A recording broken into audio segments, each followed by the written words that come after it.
पूरे देश में एक भ्रम निर्माण करने का प्रयास किया है। उन लोगों से मेरा आग्रह है, मैं अपनी ओर से तो इसे आग्रह कहता हूँ, अनुरोध भी कहता हूँ, प्रार्थना भी कहता हूँ, लेकिन राम भक्तों की वाणी से बोलना हो तो ये चुनौती भी है।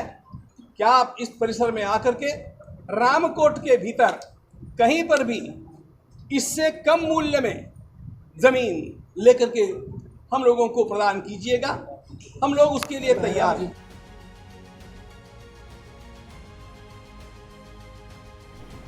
आज ट्रस्ट की ओर से उसके कोषाध्यक्ष गोविंद देवगिरी महाराज ने एक प्रेस कॉन्फ्रेंस की और उस प्रेस कॉन्फ्रेंस में उन्होंने कई सवाल खड़े किए। उन सवालों को सुनकर मुझे ऐसा लगा कि महाराज जी को गुमराह किया गया है। ट्रस्ट वालों ने महाराज जी को सही जानकारी नहीं दी है, सही कागजात नहीं दिखाए हैं। क्योंकि महाराज जी ने एक प्रश्न उठाया, उन्होंने कहा कोट श्री रामचंद्र में जिस भाव में जमीन ट्रस्ट ने खरीदी है उससे सस्ती जमीन कोई भी खरीद कर दिखा दे। और उन्होंने यह भी कहा कि उनको मैं चुनौती देता हूं ऐसे लोगों को जिन्होंने ट्रस्ट की खरीद पर सवाल उठाया है। तो मुझे यकीन है महाराज जी आपकी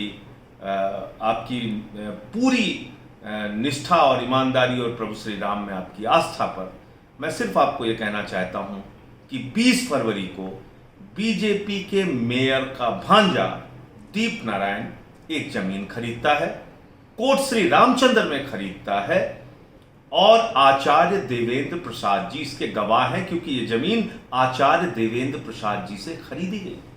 और आचार्य देवेंद्र प्रसाद जी का बयान है महाराज जी कि ये जमीन मैंने प्रभु श्री राम के मंदिर निर्माण के लिए सस्ते में दी। 35 लाख रुपए उसकी मालियत थी, 20 लाख रुपए में वो जमीन दीप नारायण को मिलती है। 20 फरवरी को वो जमीन दीप नारायण खरीदता है और बीजेपी के मेयर का भांजा दीप नारायण वही जमीन 2.5 करोड़ रुपए में ट्रस्ट को 11 मई को बेच देता है। और इसमें गवाह कोई दूसरा नहीं बल्कि ट्रस्ट के एक सम्मानीय सदस्य अनिल कुमार मिश्रा जी हैं। तो मैं महाराज जी आपसे हाथ जोड़कर निवेदन करना चाहता हूं, कृपा करके ये कागज आप देख लीजिए।